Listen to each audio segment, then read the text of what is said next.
Bonjour à tous et bienvenue à l'Institut des Libertés pour un nouveau délit d'opinion.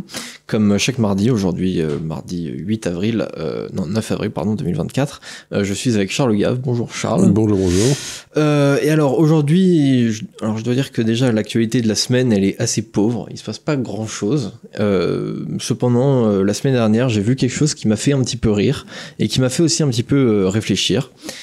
C'est en fait le mouvement que je connaissais pas d'ailleurs, qui commence à s'importer un petit peu en France, le mouvement des sovereign citizens.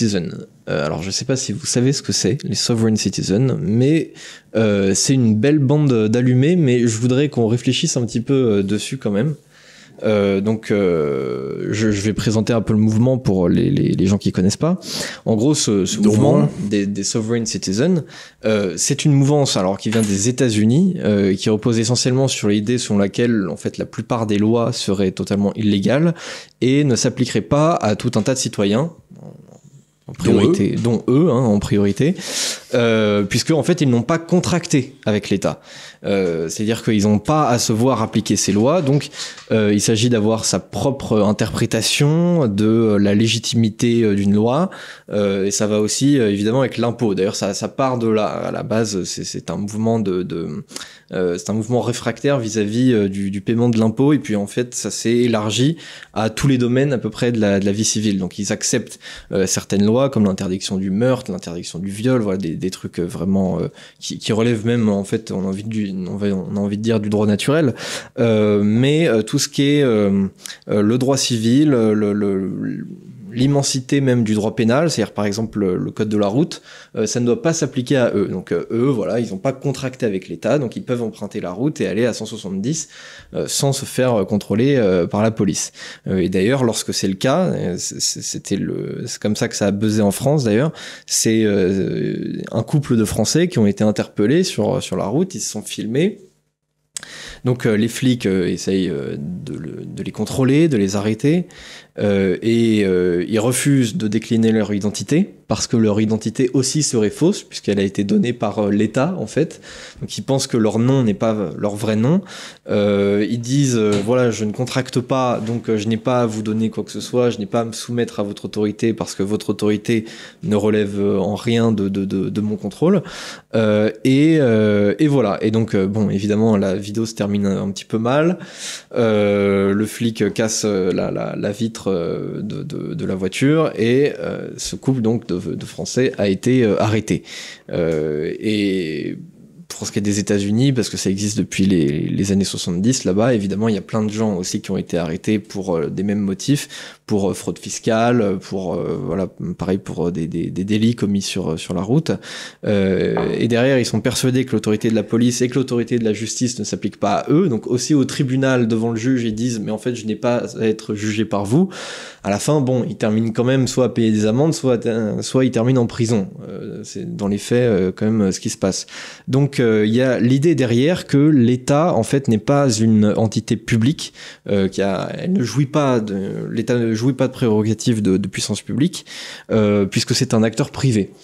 Et donc par exemple ce couple de Français, je sais pas d'où ils tirent cette information, mais ils disent voilà, l'État français a un numéro de SIRET, il est domicilié au Delaware, donc c'est une entreprise étrangère, donc en fait ils sont complètement cinglés. Voilà, alors ils sont complètement cinglés, voilà. Non, parce que l'État français qui a un numéro de SIRET, ça me paraît... Non, je sais même pas d'où ils ont tiré cette information, comment ils ont pu la croire, enfin je veux dire c'est complètement lunaire, hein, bien donc, évidemment. Alors oui, très bien. Et qu'est-ce que... Je voudrais qu'on réfléchisse là-dessus quand même, parce que évidemment la chose la plus facile et la plus évidente à dire, c'est que c'est un couple d'allumés, tous ceux qui pensent ça au premier degré. Ils ont un passeport, non ? Ah bah oui, j'imagine qu'ils ont une carte d'identité. Mais s'ils sont rentrés aux États-Unis, ils sont rentrés avec un passeport. Ah non, mais ce couple-là, ils étaient en France. Ils étaient en France, on les a arrêtés en France. Oui, ils ont été arrêtés en France, oui. Ah oui, je croyais que c'était aux États-Unis. Non. Donc oui, ils doivent avoir, je sais pas, une carte d'identité. Ils ont un permis de conduire, non ? Bah j'imagine, oui, quand même. Peut-être pas, place d'assurance, pas de permis de conduire. Peut-être pas, oui, c'est une possibilité. Enfin voilà, c'est un couple d'allumés. Maintenant, je me pose une question.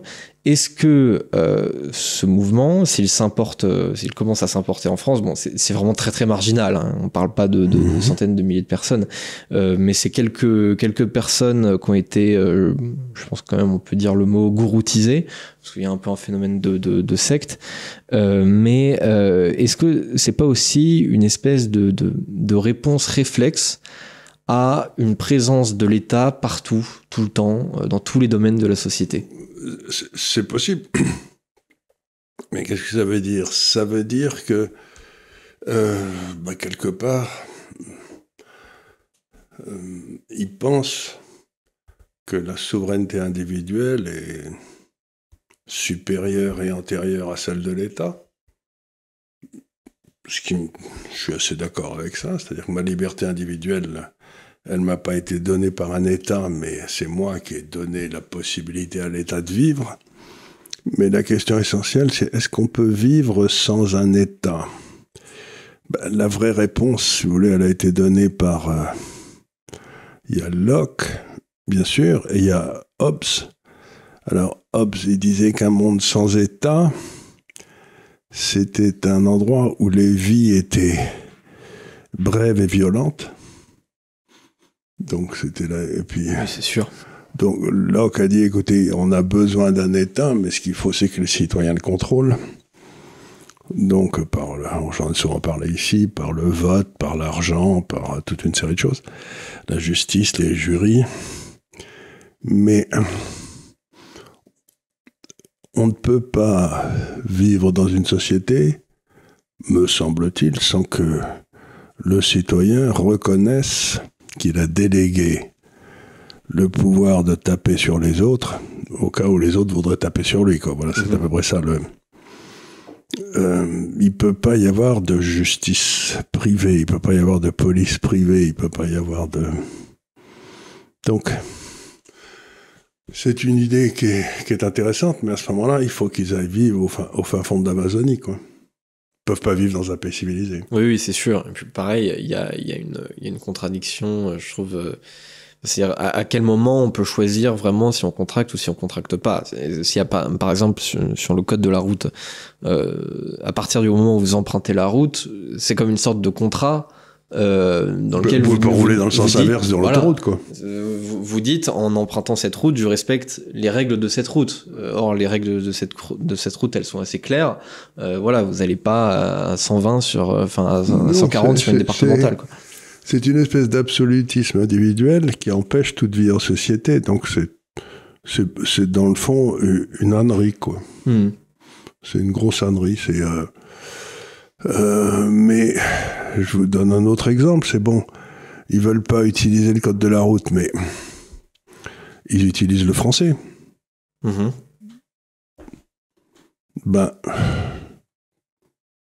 Ils l'ont appris de quelqu'un, ça leur a été transféré par l'école ou j'en sais rien, par leurs parents. À ce moment-là, ces gars-là devraient inventer leur propre langage, oui. Mais chacun devrait avoir un langage différent. Oui, c'est vrai. Puisque ce serait le... Oui, il pourrait. Donc si chacun a un langage différent, la compréhension va être difficile, quoi, entre eux. Et cela dit, vous savez que ça existe, hein, notamment alors, il y a ça partout, hein. Mais voilà, il y a notamment une féministe, je sais plus comment elle s'appelle, mais qui féminise totalement la langue française. C'est-à-dire, elle dit par exemple, elle pleut, elle neige. Elle féminise absolument tout, donc c'est assez original, c'est totalement inaudible, mais je trouve ça rigolo. Oui, mais je veux dire, c'est le stade ultime du narcissisme. C'est vrai. C'est-à-dire que le type se considère tellement important. Le but dans une vie, c'est pas de considérer qu'on est le centre du monde, c'est de communiquer au mieux avec ceux qui sont autour de vous pour avoir une vie à peu près harmonieuse, mais... l'idée que vous allez avoir un langage à vous et tout, c'est... notre société est en train d'arriver à un maximum de narcissisme.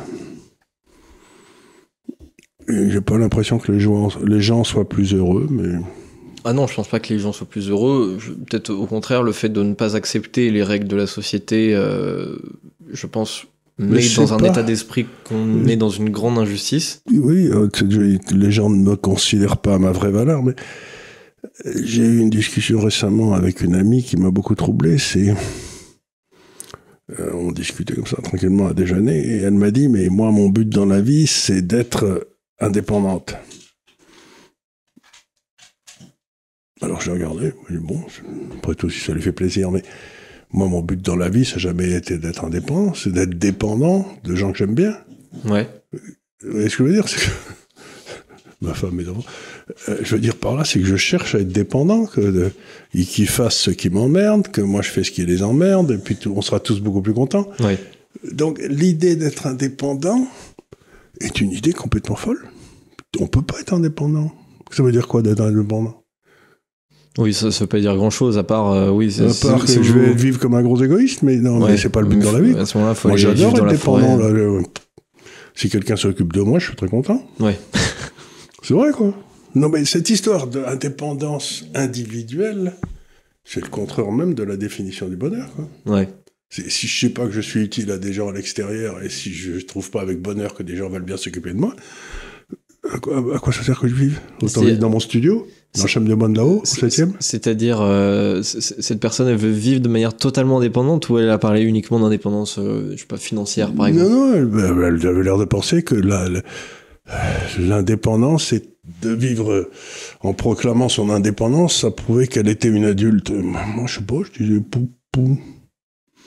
Moi, être indépendant, c'est chiant, quoi. Oui, à ce moment-là, vous mettez moine quelque part au fin fond de l'Ariège. Oui, encore même moine, vous êtes dans un monastère quand même. Non, si vous êtes un ermite, vous pouvez être dans une grotte, là. Oui, mais vous êtes censé communiquer avec Dieu, donc je sais pas. Mais cette idée d'indépendance, de je suis le centre du monde, c'est quand même un drôle de truc. Bah, l'homme est quand même un animal social. Oui, voilà. Mais non.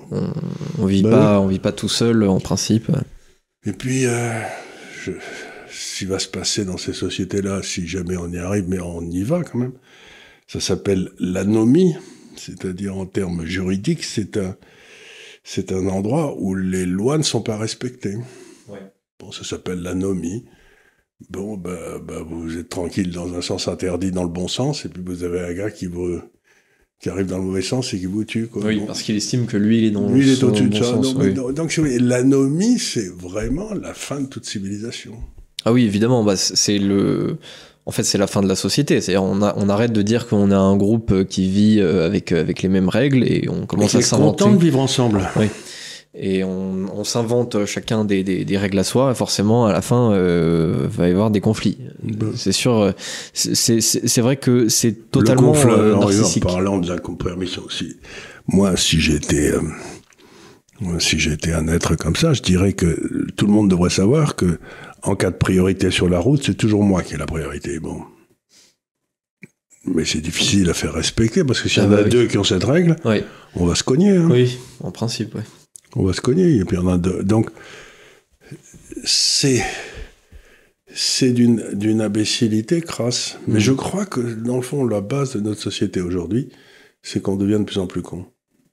À force de vouloir être indépendant, on devient tous de plus en plus cons. C'est une possibilité. Ça expliquerait beaucoup de choses. Oui. C'est ce que me disait mon professeur de sciences politiques il y a très longtemps à Toulouse. Il me disait, vous savez, qu'il y a quelque chose qui ne marche pas, tout le monde vous parle de complot. En principe, la connerie, c'est quand même la première explication. Puis quand vous avez éliminé la connerie, vous pouvez passer à la deuxième. Mais 99,9% des cas, c'est simplement de la connerie. Effectivement, c'était il y a quelques jours, j'ai vu un tweet justement du mec, l'intervieweur de Thinkerview, là.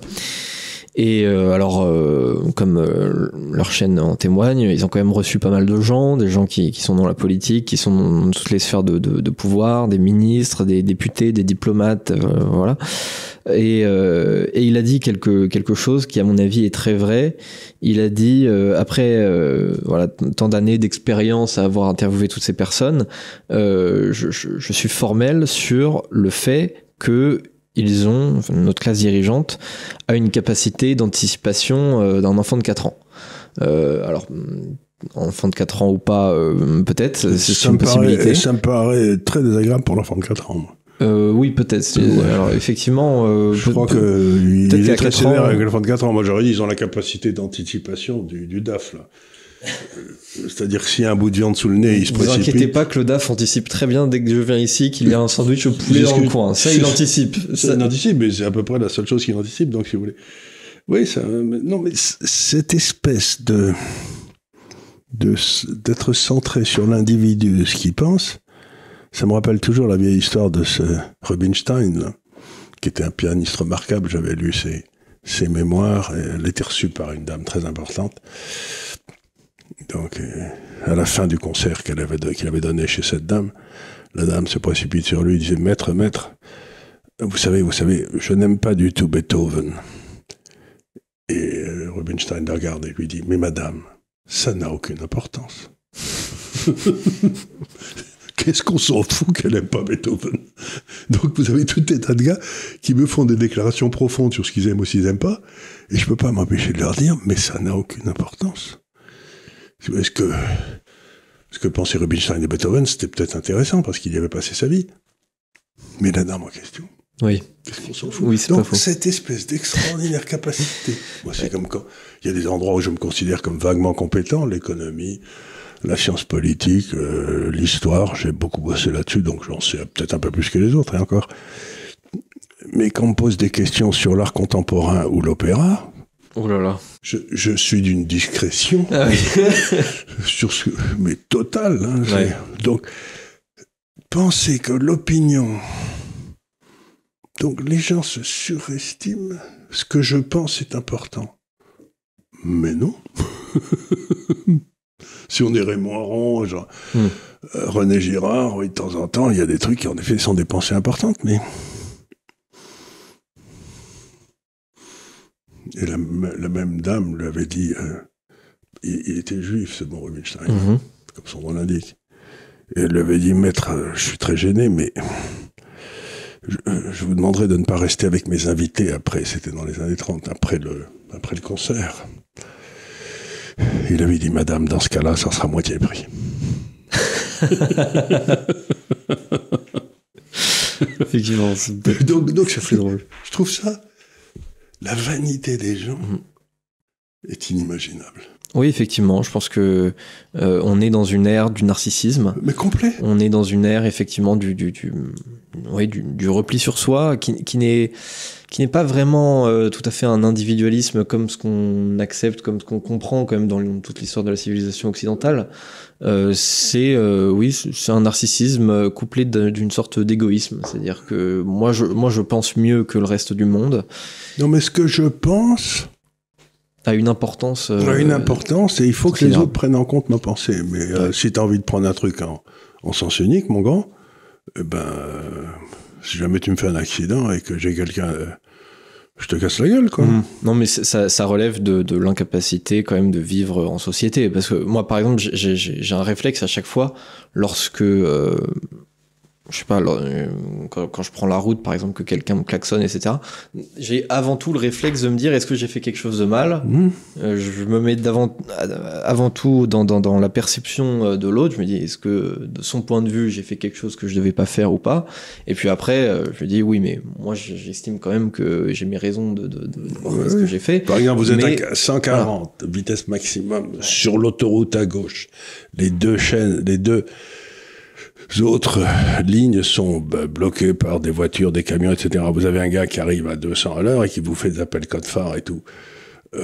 Moi, je suis à 140, j'ai pas envie d'aller me faire cracher dans la voiture à droite. Oui, bien sûr. Donc, si j'ose dire, je lui fais le geste qui sauve. Ouais. C'est vrai que ça peut être le geste qui sauve, pour le coup. Pour le coup, donc vous avez comme ça toute une série de trucs qui me laissent... Moi, quand j'étais jeune à Toulouse, c'est une autre connerie, tiens, je vais raconter.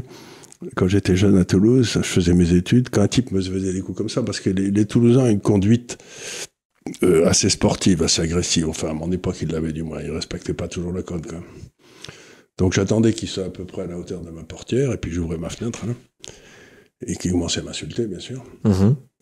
Et je leur disais toujours, va donc être gaulliste. Ah oui.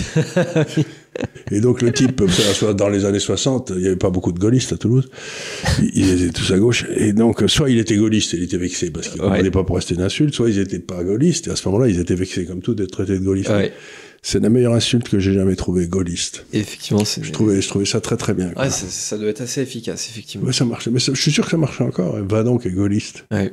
Oui, je suis sûr que je vais peut-être la ressortir, tiens, parce que je suis en 2 roues tout le temps. Oui, c'est vrai. Je pourrais la lâcher aux autres 2 roues, tiens, gaulliste. Vous m'en direz des nouvelles, surtout, peut-être à Paris, ça peut peut-être marcher encore. Mais maintenant tout le monde est gaulliste. Alors. Oui, c'est vrai que maintenant, on sait plus trop ce que ça veut dire. Vous pouvez être gaulliste, un peu comme Mélenchon est gaulliste. Mélenchon est gaulliste. Toute la gauche est gaulliste. Zemmour est gaulliste. Marine Le Pen est gaulliste. Macron est gaulliste. Donc, finalement, le gaullisme, bon, qu'est-ce que c'est ? Ça veut dire fromage blanc, quoi. Ouais, ça veut un peu dire ça. De toute façon, les personnages de l'histoire, c'est toujours pareil. Soit vous arrivez à, entre guillemets, les cancel, les annuler, convaincre tout le monde que c'était un mauvais personnage, soit tout le monde doit s'y convertir. Bon, le général de Gaulle est trop grand, trop immense pour se faire annuler, donc il est repris par absolument tout le monde, alors qu'évidemment... Un mec comme Mélenchon aurait détesté De Gaulle parmi les premiers, quoi. Il faut se souvenir des affiches du Parti communiste français à l'époque. Ou des socialistes, et de Mitterrand qui parlait du coup d'État permanent. Voilà, exactement. Donc, c'était la meilleure que je connaissais sur le gaullisme, c'était Massu, qui était un camarade de promotion de mon père. Il n'avait pas la réputation d'être très intelligent. En fait, il était con comme une malle, mais... Et donc, il va voir De Gaulle, alors qu'il lui dit... Alors, Massu lui dit De Gaulle, toujours aussi con, parce que tout le monde savait qu'il était con. Et il y a de Massu qui lui répond « Oui, mon général, toujours gaulliste. » Très belle réponse. C'est des hommes, même s'ils étaient cons, ils pouvaient avoir de l'esprit quand même. Tout à fait. Je pense que peut-être davantage qu'aujourd'hui, je pense. Le deuxième sujet que je voudrais aborder, c'est les élections européennes. Ça fait un petit moment qu'on n'en a pas reparlé. Et alors, les élections européennes, je dois dire que je sais pas si... les Français ont vraiment le sentiment que la campagne a vraiment commencé. Je ne sais pas si ça les intéresse vraiment, cette campagne, parce que il semblerait que déjà une majorité de Français n'a aucune idée de qui sont les têtes de liste. Donc, déjà... Il faut dire comme ils sont complètement transparents, ouais. et on sait pas pourquoi ils sont là, ni qui les a collés, etc., qu'on voit pas pourquoi ils les connaîtraient, quoi. C'est... Donc je sais pas, mais... Je pense que la plupart connaissent peut-être Jordan Bardella, quand même, voilà. Il y en a 2 qui sont connus, c'est Jordan Marion. Bardella et Marion. Voilà, et qui ont un avantage, c'est qu'ils sont tous les 2 assez beaux. Donc déjà, ça aide. C'est vrai que c'est un avantage. Bah oui, hein. Moi j'avais fait des études quand j'étais jeune, où quand on passait ces examens, il valait mieux être beau que laid, et de passer après le déjeuner qu'avant le déjeuner, quoi. C'était... Ah oui. C'était des trucs, si vous étiez beau, vous passiez après le déjeuner, vous cartonniez, quoi. Ah oui, oui. Le professeur, il n'était pas indulgent avant le déjeuner. Hein. Donc, vous faisiez de votre mieux pour être... Donc, le type qui arrive tout crasseux à son examen à l'oral, il y a quelque chose qui lui a échappé, là. Oui, c'est vrai. Il a intérêt à arriver bien propre sur lui, bien mis et tout. Sauf si son professeur est de gauche, à ce moment-là, c'est pas sûr. Ouais, peut-être pas, oui. Effectivement. Il faut pas avoir l'air trop propre sur soi non plus. Faut bien doser. Faut doser, c'est ça, c'est... Mais c'est difficile, les examens. Ces élections européennes, alors par exemple vis-à-vis de l'état des sondages, c'est très très stable. Donc le Rassemblement national est à 30% à peu près. La liste de Valérie Ayé, donc de Renaissance, elle est en dessous des 20, vers 17%, quelque chose comme ça. C'est assez stable. Il y a éventuellement juste la liste de Raphaël Glucksmann pour le PS qui performe un peu mieux que prévu, qui est aux alentours de 12%, quelque chose comme ça. Voilà, quoi. C'est vraiment ça les résultats. En France, je veux dire, je saurais pas vraiment comment les interpréter, à part juste le résultat du Rassemblement national qui serait vraiment un record assez exceptionnel. Mais sinon, je dois dire que là, il y a pas grand chose qui bouge. Il y a quelques débats qui sont plus ou moins intéressants. Hier soir, Valérie Ayé contre Marion. Enfin, oui, enfin, là, j'ai écouté un petit peu, mais j'ai eu du mal parce que il y avait une des 2 qui parlait, là, qui avait une voix qui était une espèce de voix de crécelle. Et du coup, elle parlait toutes les 2 en même temps. Il y avait la voix de crécelle qui dominait, mais pas suffisamment pour qu'on comprenne ce qu'elle dit. Et donc, c'était comme un peu la voix de crécelle et puis une voix beaucoup plus sourde. Et donc, on savait qu'elle parlait toutes les 2 en même temps, qu'elle parlait de 2 choses différentes, oui. Qu'elle s'intéressait pas à ce que l'autre disait. Moi, j'ai trouvé ça épouvantablement fatigant. Oui, il y a eu des séquences plus ou moins intéressantes. Après, il faut dire que Valérie Ayé, c'est quand même très poussif, quoi. C'est vraiment des éléments de langage, c'est des slogans, il y a vraiment pas de fond. C'est-à-dire qu'on sait pas vraiment quelle est en fait, la ligne de Renaissance. Elle est totalement illisible. Par exemple, les deux ont eu une petite discussion à un moment donné sur l'immigration. On ne sait pas quelle est la liste de Renaissance. Quelle est la ligne, politique de Renaissance, parce que... je crois pas qu'ils le savent au gouvernement non plus. Je pense qu'ils le savent pas au gouvernement non plus. Ça s'est vu à peu près pendant le vote de la loi immigration. On ne savait pas quelle était vraiment la ligne. Quand vous avez ces deux pauvres petits gamins qui sont fait l'une à tabasser à Montpellier, l'autre assassiné à Paris, vous écoutiez les gens de Renaissance ou de Reconquête, ou je sais pas quoi, de Renaissance, oui. C'était vraiment essayer de noyer le poisson, quoi. Ah oui, totalement. C'est, on a conscience que c'est arrivé. Du moment où, je sais pas, mais je vais dire quelque chose de sot, mais en principe, quand j'étais jeune, le laïcisme imposait que l'école soit un lieu neutre. Où en principe, si vous voulez, les professeurs parlaient pas d'opinion politique. On savait qu'ils en avaient, parce qu'ils faisaient souvent d'autres choses. Mais enfin, ils ne nous imposaient pas en classe, c'était l'idée. Et même dans les écoles privées, on faisait très attention, il y avait les cours d'instruction religieuse pour ceux qui voulaient, etc. Mais les autres n'étaient pas obligés d'y aller. Mais à partir du moment où on commence à tuer des gens dans les écoles,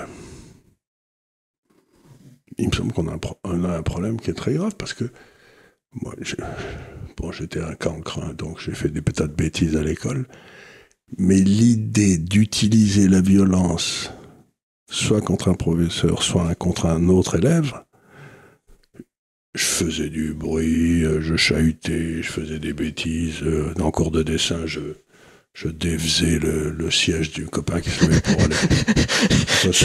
Ça, on l'a déjà fait aussi. Enlever les vis des chaises ou des tables. C'était marrant comme tout. Et mon frère, d'ailleurs, qui était à peu près aussi mauvais que moi, un jour, dans ce cas, le professeur a dit, s'il y en a encore une table qui tombe ou une tâche qui tombe comme ça, je colle celui à droite et à gauche. Donc mon ordure de frère, il se lève, il défait sa propre table, et quand il va se rasseoir, bien sûr, elle s'écroule. Donc les deux mecs collés à droite et à gauche, alors que c'était lui le coupable. Donc, non mais je veux dire, c'était pas méchant, c'était des bêtises. On faisait ce qu'on appelait des monômes. Quand on allait en ville, j'ai été pensionnaire une année, on se traînait les uns derrière les autres en chantant des chants idiots au milieu de la ville et tout, mais les flics nous disaient allez rentrer à la maison. Il n'y avait jamais la moindre violence, quoi. C'était pas... Et puis tout le monde déconnait en même temps, quoi. Il y avait... Donc autrefois, le chahut, c'était gentil. Puis je sais pas, il s'est passé depuis quelques années un truc. Et alors maintenant, on se met à faire des différences entre les élèves en fonction de ce qu'ils croient. Mais moi, quand j'étais en classe à Pau, il y avait, je sais pas si vous voulez, en même temps que moi, il y avait un homme politique qui est devenu un homme politique qui s'appelait Emmanueli, qui était à gauche, et bon, puis il y avait un autre qui était un Espagnol de l'armure des routes, puisque ses parents étaient d'anciens républicains, mais on se mettait pas sur la gueule au lycée, quoi. Il y avait la moitié du lycée qui était Algérie française, donc moitié qui était d'extrême gauche. Les discussions étaient parfois agitées, mais il y avait... Donc, c'est nouveau, cette montée à la violence qui a lieu dans la société aujourd'hui, pour un oui ou pour un non, les gens deviennent violents. Et puis à l'école, évidemment, aujourd'hui, il y a la place de la religion aussi, notamment l'islam. Et le problème, c'est que nos politiciens ne veulent pas vraiment régler le problème de l'islamisme. Mais quand j'étais en Algérie, les 2/3 de la classe étaient musulmanes. Oui, mais c'était pas... C'était nous les chefs. Alors, je pense que... ils étaient contents d'être au lycée, d'apprendre, j'en sais rien, mais en tout cas, on n'avait jamais aucun problème, quoi. C'est vrai qu'aujourd'hui, alors toutes les enquêtes d'opinion le précisent, il y a quand même une importance de la place de la religion, notamment l'islam, chez les mineurs et chez les jeunes adultes musulmans beaucoup plus grande que ne serait-ce qu'il y a 30 ans, il y a 40 ans. Et pourquoi ils emmerdent leurs sœurs? Je ne sais pas. Je ne sais parce pas. qu'apparemment, en fait... là, le petit gamin qui se fait tuer, c'est parce que celui qui avait 15 ans, là, il était en train de, pas de flirter, mais d'écrire des lettres gentilles. Il y a une petite qui était dans la cale avec lui. C'est le frère de cette fille et les 3 autres qui sont venus le tuer. Parce qu'il racontait des bêtises à sa petite copine. Mais alors, Ronsard et tout, à mort. Enfin, c'est fou, quoi. Mignonne, allons voir si la Rose qui ce matin avait été close, sa robe de pourpre au soleil, bien perdu. Enfin, bref. Vous vous dites, mais encore une fois, on a un effondrement de l'intelligence. On est en train de devenir de plus en plus... Ah non, mais déjà, il y a une relation évidente, objective, hein, entre le quotient intellectuel et le rapport à la violence. C'est-à-dire que le quotient intellectuel, ça vous oblige, en fait, ça va généralement aussi avec une bonne gestion de l'émotion, de la compréhension des émotions des autres, la capacité à se mettre à la place des autres, etc. Et effectivement, chez la plupart des individus violents, on mesure cette incapacité à se mettre à la place de quelqu'un d'autre.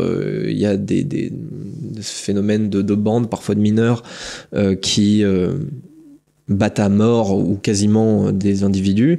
Et lorsqu'on leur pose la question, mais par exemple, pourquoi tu ne l'as pas tué, certains vont vous dire, en fait, c'est juste parce que mon pote m'a rattrapé par la capuche, quoi, et m'a empêché de le faire.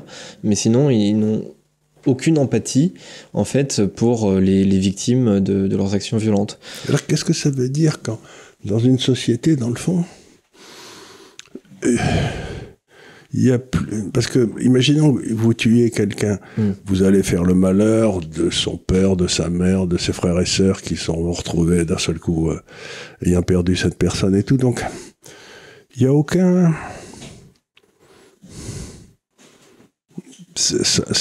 Il y a aucune pitié pour ces gens qui vont souffrir à cause de ça. Non, il y a aucune pitié. Il y a aucune pitié. Il y a mais d'où ça vient ? Pas l'idée selon laquelle peut-être on commet une erreur, parce que parfois, il y a la manière dont on voit les choses, il y a les choses telles qu'elles sont. Et parfois, on a une perception des choses qui peut être un petit peu biaisée, notamment du fait de notre position. C'est sûr, moi non plus, j'aime pas quand il y a des garçons qui traînent autour de ma petite sœur. Enfin, ça me viendrait pas du tout à l'idée la question essentielle, c'est pas ce que vous aimez ou vous aimez pas, c'est est-ce que votre petite sœur est contente que des garçons étaient autour d'elle ? Probablement. Oui, après ça dépend desquels, parfois. Elle est quand même bien contente d'avoir un grand frère au cas où ça se passe pas bien. Voilà. Non, mais parce que c'est... si vous voulez une société dans laquelle les garçons peuvent pas tourner autour des filles, c'est pas... Oui, c'est profondément ennuyeux. C'est profondément ennuyeux, parce que si on doit tourner autour des garçons, on a vite fait le tour. Hein. Oui. Non, mais tout ça, c'est encore une fois un refus de la diversité, un refus de la liberté individuelle, un refus et une acceptation de la peur comme façon de dominer. C'est-à-dire que c'est vous qui faites peur aux autres, à la place de vous qui essayez de vous contrôler vous-même. Donc, c'est une autre forme de société, quoi. Et donc, là, c'est celui qui a le plus gros bâton qui gagne, quoi. Moi, j'aime pas ça du tout. Oui, moi non plus. Surtout qu'il y a aussi des communautés en France qui refusent d'utiliser le bâton, d'autres qui le refusent un petit peu moins. Donc là aussi, on n'est pas tellement à égalité. Mais c'est pas à la fin ce qui va se passer, c'est que les communautés qui vont refuser vont s'énerver, vont... Au bout d'un moment, on va pas avoir le choix. Oui. Non, mais ce qui va se passer, c'est qu'il va y avoir des gens dans les communautés qui refusent qu'on va chargé de faire la police et de nous protéger. Puisque la police le fait pas, on créera des polices parallèles avec des grands frères, là. Vous aurez des gros bâtons, et puis la nuit, vous ferez le pas. Vous vous baladerez dans le quartier pour être certain qu'on n'embête pas les petites jeunes filles qui rentrent chez elles, quoi, j'en sais rien. Mais, donc, à partir du moment où il y a des gens comme ça qui émergent, que l'État ne fait pas son boulot, il y a automatiquement, me semble-t-il, des polices privées qui commencent à monter. Le souci, c'est que dans l'état dans lequel on est aujourd'hui, vous avez peut-être plus de chances de vous faire arrêter si vous faites vous-même la police privée. C'est comme l'histoire que vous racontez à chaque fois, c'est si vous appelez la police, vous dites voilà, je viens de me faire cambrioler, enfin il y a un mec chez moi, la police dit bon attendez, on arrive dans quelques instants. Si la police elle vous dit pas ça, elle vous dit dès qu'il est sorti vous me prévenez pour qu'on fasse ce constat ensemble. Voilà. Et en revanche si vous lui dites que le mec vous l'avez attrapé et que vous l'avez mis dans votre placard, là vous êtes sûr que les flics arrivent en 5 minutes. Oui, si vous dites il y avait 2 cambrioleurs, je les ai tués tous les deux, vous avez tout le temps pour venir, ils sont morts, vous les voyez arriver mais dans la seconde qui suit quoi. Là c'est sûr ça va pas tarder. Mais c'est quand même... Moi, je suis... Encore une fois, je reviens à ce que j'ai dit souvent ici. On est quand même dans un monde curieux où il y a une espèce de réalité fictive qui n'existe pas, dans laquelle vivent ceux qui sont chargés de maintenir l'ordre. Et puis, si vous descendez au niveau de la réalité réelle, si j'ose dire, là, ça se passe pas du tout comme ça. Et vous êtes jugé en fonction de l'image qui se font de la réalité fictive. Vous dites, attendez une seconde, la légitime défense, ça existe, mais pas apparemment, c'est... je sais pas. Il va falloir un jour que la réalité du droit et de la répression se mette sur la réalité du terrain et non pas sur les idées de ceux qu'on a chargé de nous policer, si j'ose dire. Oui. Cette espèce de façon qu'a la classe dirigeante de vivre dans un monde à elle, et de nous juger en fonction des opinions qu'elle a du monde à elle, et c'est les médias qui sont très responsables. Je sais pas si vous avez vu la petite, là, comment elle s'appelle, Mila, là. Ouais. On l'a forcée à dire des tas de choses au début, j'ai vu ça hier, c'était incroyable. On l'a forcée à débiter des âneries où elle s'excusait et tout. Et c'était les gars qui l'invitaient à l'émission, qui lui demandaient de lire des papiers. Je crois qu'on a fait la même chose avec la mère de la petite fille de Montpellier. Donc, mais c'est extraordinaire que les médias soient à ce point complice de ce mensonge d'État. Bah, vous savez, c'est comme quand il arrive des horreurs. Il y avait eu l'affaire de la petite Lola, il y avait eu le Thomas Crépol. À chaque fois qu'il y a des choses comme ça, on demande aux parents de venir expliquer le contraire de leur expérience. Tout à fait. Et à chaque fois, vous noterez que ceux qui dénoncent la récupération politique, généralement venant de la droite, puisque c'est en fait... on utilise un exemple qui illustre notre constat, quoi. C'est juste ça, la récupération politique. Eux-mêmes, à chaque fois, se chargent de récupérer les victimes. C'est-à-dire qu'on sous-estime à quel point, par exemple, dans le cas de l'affaire Lola, c'était très palpable, dans le cas de l'affaire Mila aussi, quand vous êtes une victime de cette société-là, vous avez directement tout un tas de gens qui vous prennent en charge. Des gens proches du ministère de l'Intérieur, du ministère de la Justice, etc. Et qui vous disent quoi dire. Et en fait... Mais le père de Lola, il en est mort, d'ailleurs. Le père de Lola en est mort. Il y a 15 jours. C'est-à-dire que, en fait, à chaque fois, on essaye de vous rassurer, et c'est extrêmement intimidant pour ces gens-là, parce que vous vous dites... que en disant ce qu'on vous demande de dire, peut-être que vous serez mieux traité par exemple par la justice, que vous aurez plus de chances d'obtenir ce que vous voulez, etc. Alors que si vous les envoyez paître et que vous dites uniquement ce que vous avez envie de dire, en fait ça va pas bien se passer derrière. Et en fait, c'est à cause de ça, c'est très intimidant parce que par exemple, justement, les parents de la petite Lola, il y avait quand même des posts qui remontaient à quelques années qui soutenaient la candidature de Marine Le Pen. Donc, on a envie de dire, bon, a priori, c'était pas forcément le couple le plus à gauche qu'on connaissait. Et d'un seul coup, après ce qui s'est passé de dramatique sur leur fille. Ils ont commencé à dire voilà, nous on veut pas de récupération politique, etc. Pareil avec l'affaire Mila. L'affaire Mila, la fille elle avait 15 ans, non peut-être 16 ans, 17 ans lorsqu'elle a fait ses vidéos alors qu'il insultait l'islam. Ce qui est un droit constitutionnel. Ce qui est un droit totalement constitutionnel. Faut quand même se rappeler que derrière elle a été justement entre guillemets prise en charge par tout un tas de personnes qui étaient proches de cette mouvance, du centre, proches de ce cercle de pouvoir, qui lui ont dit quoi dire, qui lui ont demandé de faire des vidéos, qui lui ont demandé de s'excuser, parce que peut-être ça lui permettait derrière de mieux gérer son cas, peut-être en justice, par exemple, toutes ces affaires de harcèlement derrière. Il y a plein de gens qui ont été condamnés parce qu'ils ont harcelé Mila. Peut-être que ces condamnations ont été, comment dire, facilitées par le fait qu'elle ait dit... Mais c'est extraordinaire ce que vous dites, parce que là, c'est un crime objectif. Si vous voulez, il y a quelqu'un qui dit du mal d'une religion, on le menace, la loi prévoit ça, et il n'y a ni à améliorer ni à essayer d'influencer la justice. C'est un cas qui est parfaitement clair, d'un droit constitutionnel qui est exercé par quelqu'un qui sait ce qu'il dit, enfin qui est jeune mais qui sait ce qu'il dit. Donc il y a des peines qui sont faites pour ça, et la liberté de parole doit continuer à s'exercer quand vous êtes face à l'État. Si vous avez peur de l'État et que vous vous écrasez, c'est pire que tout. On va tous se retrouver dans des camps de concentration si ça continue. Donc, ce que ça veut dire, c'est que les gens qui nous imposent de modérer notre langage parce qu'au moment où on a subi un préjudice énorme, mentent en sachant qu'ils mentent et ils essayent de vous faire mentir. Et ben ça, c'est l'œuvre du diable. Et en il plus faut de ça, dire la vérité. Et pour le coup, là, je crois qu'on peut parler de récupération politique. C'est-à-dire qu'il récupère des gens, voilà, qui sont un peu et qui sont dans les erreurs le plus total. Vous vous rendez compte, vous avez perdu votre fille ou j'en sais rien. Voilà, vous avez perdu votre fille, ou alors vous avez comme Mila, vous avez 16 ans, vous êtes menacé d'un seul coup par des dizaines de milliers de personnes. De fada. Voilà, complètement fou. En plus, elle était jolie, la pauvre. En plus, oui, elle est plutôt mignonne, et en plus de ça, elle s'est plutôt améliorée, même physiquement. Et elle avait pour le coup vraiment rien de ce qu'on anticiperait comme étant la France, on va dire, réactionnaire. C'est-à-dire que c'est une petite fille, une adolescente qui avait même, je trouve, plutôt un look d'adolescente de gauche, avec les cheveux colorés, etc. Mais voilà, qui a dit quelque chose qui visiblement n'est plus possible de dire, même si c'est défendu par la loi.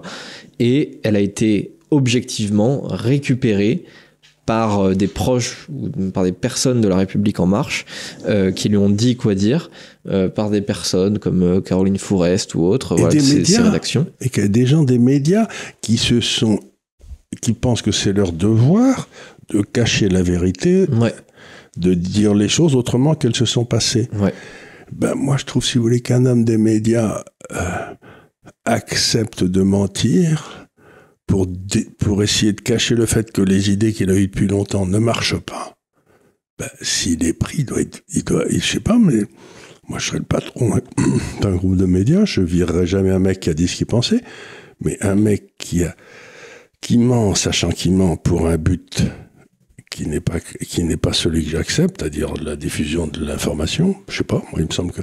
Donc ça veut dire, grosso modo, que la première chose qu'on doit faire en France aujourd'hui, c'est fermer toutes les radios publiques. Fermer les télévisions publiques, puisque c'est là que ça s'est pratiqué avec le plus de... Je vois aucune raison dans le monde de l'information parfaite dans laquelle nous sommes aujourd'hui, et concurrentielle, pourquoi on devrait avoir une radio d'État, une télévision d'État. Je suis d'accord. Et si on doit sauver quelques milliards d'euros, mon Dieu... d'abord on sauve à peu près 1 milliard d'euros de subventions faites par le gouvernement à la presse, donc c'est déjà ça. Et puis ensuite si on mettait tous ces gars-là, je crois qu'ils ont fermé tout ça en Grèce et ça marche pas plus mal. Donc pareil, il y a eu une suspension des subventions en Argentine. Voilà, j'imagine que le journalisme va quand même exister, a priori. D'autant plus qu'aujourd'hui, ça coûte rien d'aller sur YouTube et de monter votre système d'information. Si les gens veulent vous regarder, ils vous regardent. Hein. Tout à fait. Surtout, bon, après, il y a plusieurs qualités journalistiques et il y a l'enquête qui demeure importante et qui parfois mais ils la font pas, l'enquête. Mais justement, on dissimule les résultats. Tout à fait. C'est-à-dire que justement, aujourd'hui, quelle est la plus-value de la plupart des journaux? Finalement pas grand chose. Voilà, est-ce qu'ils ont vraiment quelque chose de plus à apporter? Donc pour revenir à ça, pour moi c'est essentiel, c'est quand même cette mettons qu'il y a une vérité objective qui peut être décrite de façon différente, mais qui doit être décrite. Mais s'il y a toute une partie du système d'information qui a comme seul objectif de vous empêcher ou de ne pas eux-mêmes décrire la situation objective, la société ne peut pas avancer puisqu'on ne sait pas quels sont les problèmes, ils n'arrêtent pas de les cacher. La première des choses, c'est quel est le problème. Si on vous dit qu'il n'y en a aucun, vous dites, tiens, c'est pas l'impression que j'avais eu en visitant Marseille. Ou qu'on détourne le problème sur d'autres trucs. Si on botte en touche, si on parle Par exemple, chose. j'ai vu des gens expliquer, justement avec cette histoire, avec qu'on appelle crime d'honneur. Oui, le crime d'honneur, c'est ça. Mais on sait, par exemple, qu'en Hollande, il y a des dizaines de jeunes filles qui disparaissent et qui sont soi-disant retournées au pays. Ouais. Est-ce qu'il y a des enquêtes qui sont faites pour savoir si les petites sont là-bas, vraiment? Ouais, je sais pas. Même, faut se souvenir aussi, il y a quelques années, c'était l'affaire des gangs pakistanais en Angleterre, voilà, qui avait été couverte parce que... parce que ça aurait créé des problèmes à la société. Mais donc, qu'est-ce qui donne le droit à un homme d'information? C'est exactement l'histoire de Jean Lacouture, à qui on demandait pourquoi vous avez pas... vous saviez que à Phnom Penh, il se passait des trucs abominables, et donc vous avez pas gueulé contre ça, il y avait un génocide, et il a dit c'est parce que le Figaro l'avait annoncé en premier. Ouais. Donc il y a des hommes d'information de gauche qui sont arrivés à un niveau très élevé. Si une information n'est pas dans leur sens, eh ben, ils trouvent normal de la cacher. Il faut pas désespérer Billancourt. Moi, ça ne me viendrait pas à l'idée, parce que j'ai quelques idées arrêtées quand même. Oui. Il y a des personnalités, par exemple politiques, que je préfère à d'autres. Maintenant, ça ne me viendrait pas à l'idée d'œuvrer pour cacher des choses que les gens devraient savoir sur les personnalités. S'il y a un politique que vous aimez qui a fait une saloperie, eh ben, vous en discutez tranquillement. Ouais. C'est pas assez simplement... Et c'est un truc qui me trouble beaucoup. Dans le fond, maintenant, il y a toute une partie des forces politiques, en particulier de gauche, qui... c'est comme cette histoire de comment il s'appelait, le gars qui était le psy qu'on voyait à la télévision tout le temps, Miller, il s'appelait. Oui, Gérard Miller. Gérard Miller, qui donnait des leçons de vertu à tout le monde, et il y a plus de 50 femmes qui ont porté plainte. Mais elles ont porté plainte une fois qu'on a su que c'était une ordure. Où est-ce qu'elles étaient avant? Oui, c'est vrai, c'est assez Où est-ce que d'un seul coup, il y en a... Et aussi, dans tous les papiers donc on voit sur cette affaire, il y avait quand même tout un... C'est-à-dire que ça se passait en plein jour, parfois sur les plateaux, par exemple, de Laurent Ruquier et autres, il y avait ce qu'on appelle un dispositif Miller. C'est-à-dire qu'il y a des gens qui faisaient tout pour, en quelque sorte, recruter... Lui présenter des jeunes victimes. Lui présenter des jeunes victimes qui étaient à chaque fois dans les audiences des plateaux télé et dans le public. Et c'est-à-dire que forcément, il y avait plein de gens qui étaient au courant. Laurent Ruquier lui-même était au courant. Tout un tas de donneurs de leçons bien à gauche étaient au courant. Bien féministes, bien contre les violences sexistes, etc. Et les féministes, où elles étaient pendant ce temps-là? Et là, effectivement, on a envie de dire, mais où étiez-vous? Où étiez-vous? Parce que là, vous n'étiez clairement pas au bon endroit. Donc, si vous voulez, on passe... Pour moi, c'est cette espèce, encore une fois, c'est cette histoire de truc de Solzhenitsyn. Il ne faut pas que le mensonge passe par vous. Donc, tous ces gens de gauche, le mensonge passe par eux avec une facilité. Et... je sais pas, c'est peut-être pareil à droite. Il y a des gens qu'on protège de je ne sais quoi. Peut-être, mais sûrement. Hein, mais j'ai l'impression que c'est quand même plus à gauche qu'à droite. Voilà. Oui, mais c'est parce que la gauche a une espèce d'a priori favorable. Vous êtes pour le bien de l'humanité. Mais je vois pas pourquoi protéger un type comme Miller, et c'est le bien de l'humanité, quoi. Ouais, pas du tout. Et par exemple, j'en suis vraiment persuadé. S'il y avait un type comme Gérard Miller à droite, vraiment. On le descendrait. Ouais. Oui. Et je serais très content qu'il soit traîné en justice. Évidemment, enfin. Je serais le premier à dire c'est pas sympa. C'est juste normal, quoi. Dans l'hypothèse où il m'aurait fait des avances, qui m'attendrait. Peut-être il y a une quarantaine d'années. Quand j'étais blond et mignon. Ouais. Je peux vous dire, ça m'est déjà arrivé avec, comment s'appelle-t-il, avec Pierre-Jean Chalençon. Ah oui? Ouais, il a déjà tenté une après-midi, oui, effectivement. Il voulait du bien? Oui. Moi, j'ai quand même décliné de manière assez... robuste? Assez robuste, oui. Ça ne l'a pas empêché de s'y reprendre quelques minutes après, mais enfin... Moi, j'ai eu l'impression, je suis un peu couillon, peut-être j'étais très vilain, je pense pas, mais ça m'est jamais arrivé. Moi, ou alors je me suis rendu compte de rien. C'est peut-être c'est pas impossible. Ouais. C'est pas possible. Parce Bah, que moi, parfois, j'avais plutôt tendance à regarder de l'autre côté, donc. Parfois, vous savez, il y a aussi parfois des filles qui sont intéressées, et puis nous, on le voit pas, ça nous passe au-dessus. Hein. Oui, c'est pas parfois, on voit pas tout. Hein. On voit pas tout. On voit pas tout. Voilà, donc pour moi, si vous voulez, c'est ça. On revient toujours et toujours à comme cette utilisation du mensonge pour cacher la vérité. C'est pas grave je sais pas si j'ose dire, c'est pas grave de mentir, si, mais mentir pour cacher une saloperie que quelqu'un d'autre a fait, je comprends pas. Et pour mentir, pour entre guillemets espérer défendre ses idées, c'est quand même très très bas, et je trouve que ça en dit long sur la confiance que vous avez en vos idées. Oui, parce que pas faux, ça. Moi, je me sentirais particulièrement ébranlé, effectivement, si je me disais, voilà, pour protéger mes idées, je suis obligé de protéger telle ou telle personne, même donc si ça va contre mes valeurs. Ça veut dire que c'est pas leurs idées qui protègent, c'est leur position de pouvoir. Oui, cette personne est importante dans la position de pouvoir que j'ai en ce moment. Donc, si elle tombe, je risque de perdre ma position de pouvoir. Donc, je défends pas des idées, je défends mon rond de serviette. Ouais.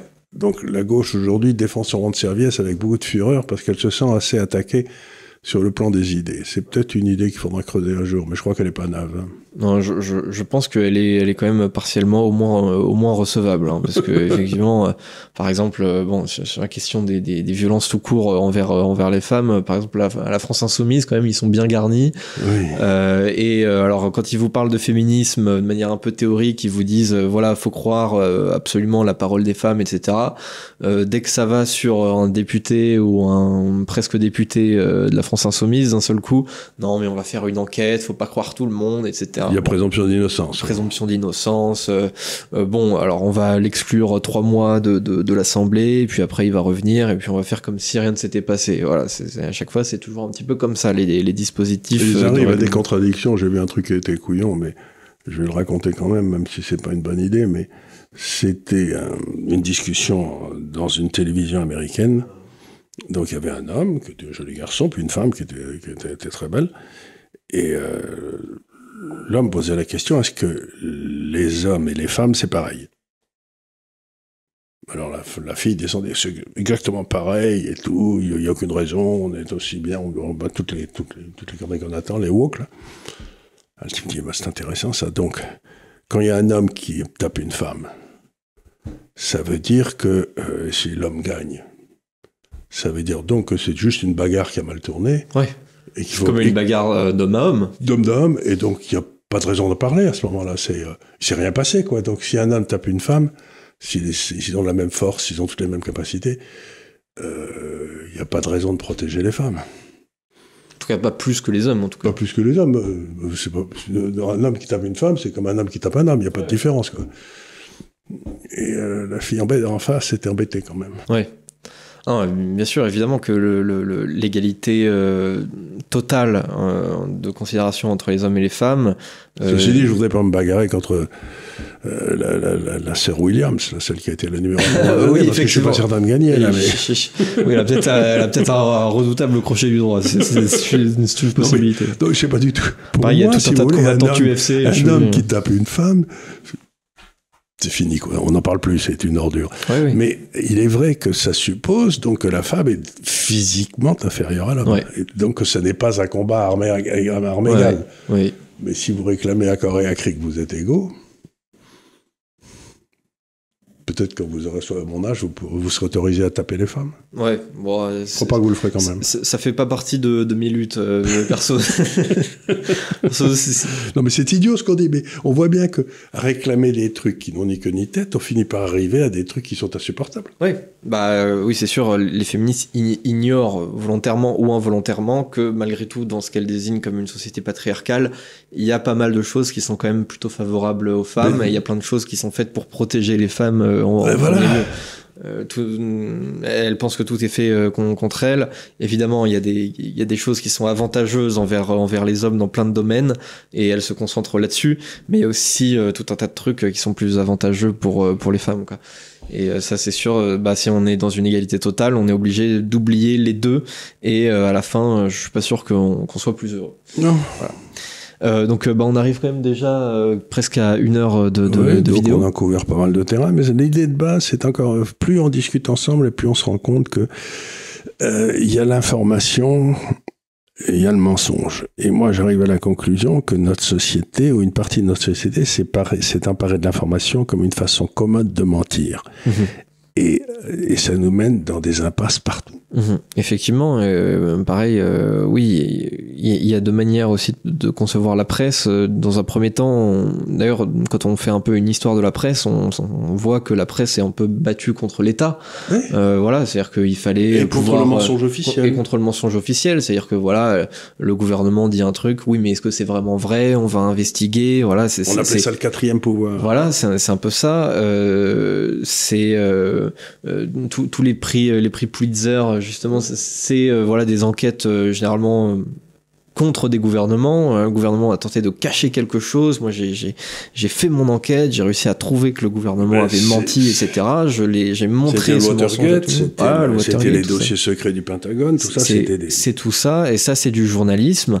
Et aujourd'hui, on a l'impression inverse. On a l'impression que en tout cas, la plupart des journalistes sont là pour protéger l'État.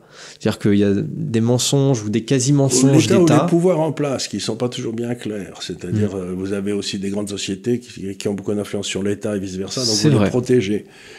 Vous protégez une partie des candidats dans l'État et vous dites le plus grand mal de l'autre partie des candidats dans les élections.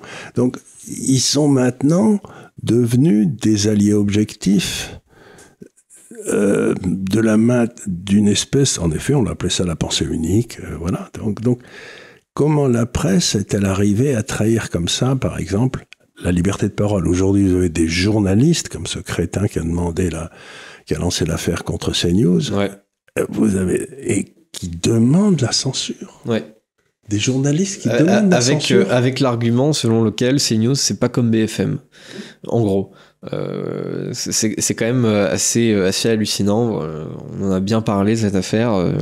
Reporters sans frontières se plaint que CNews, c'est pas comme BFM. C'est-à-dire que vous êtes pour la liberté de la presse, donc ça veut dire aussi une diversité. Il n'y a pas de raison qu'ils soient tous pareils. Bah oui. Est-ce que ça viendrait à l'idée de quelqu'un de se plaindre que Le Figaro, c'est pas comme Libération? Non, au contraire, si tous les journaux avaient la même ligne éditoriale, la même manière de traiter l'information, ce serait horrible, ce serait une Pravda.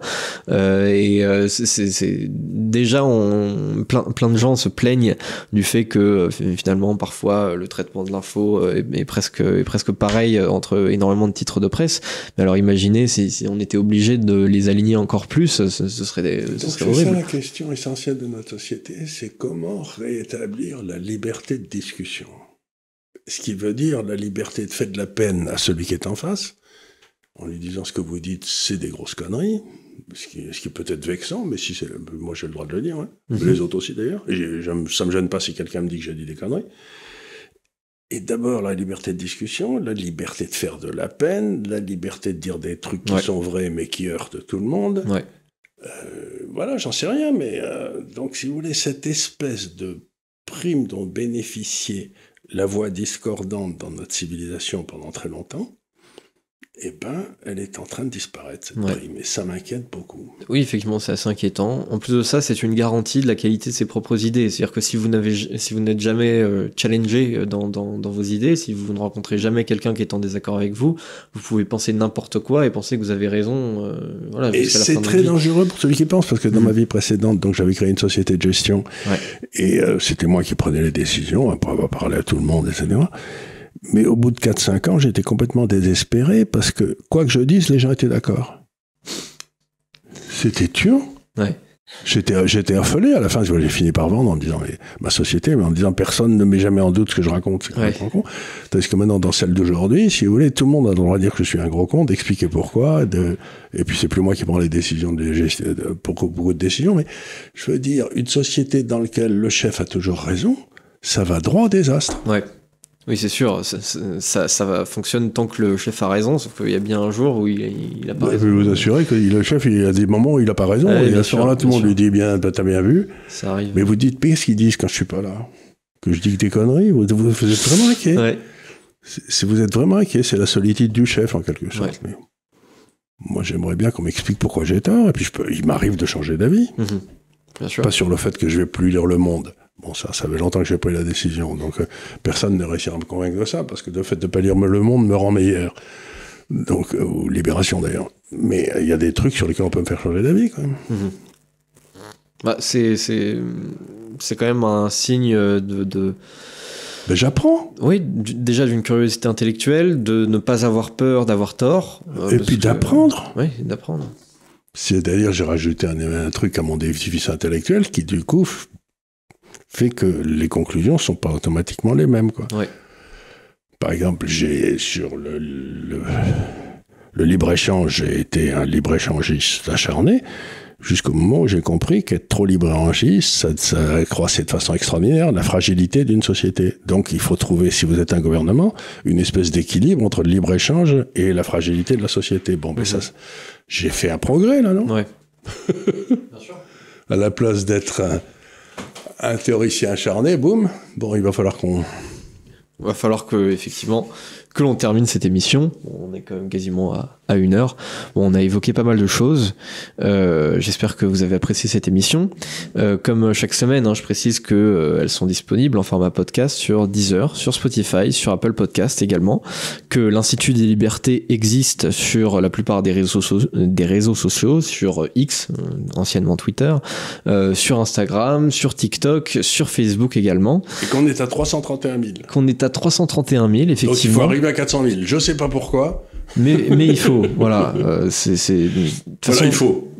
Voilà, on compte sur vous. Voilà, il faut croître parce que il faut croître. Sur ce, j'ai envie de vous dire, laissez un like si vous avez aimé la vidéo, un petit pouce en l'air, un commentaire également. Ça aide toujours au référencement de la vidéo, c'est-à-dire que la page YouTube vous la propose plus facilement lorsqu'elle a un haut taux d'engagement. Et n'oubliez pas évidemment de vous abonner si ce n'est pas déjà fait.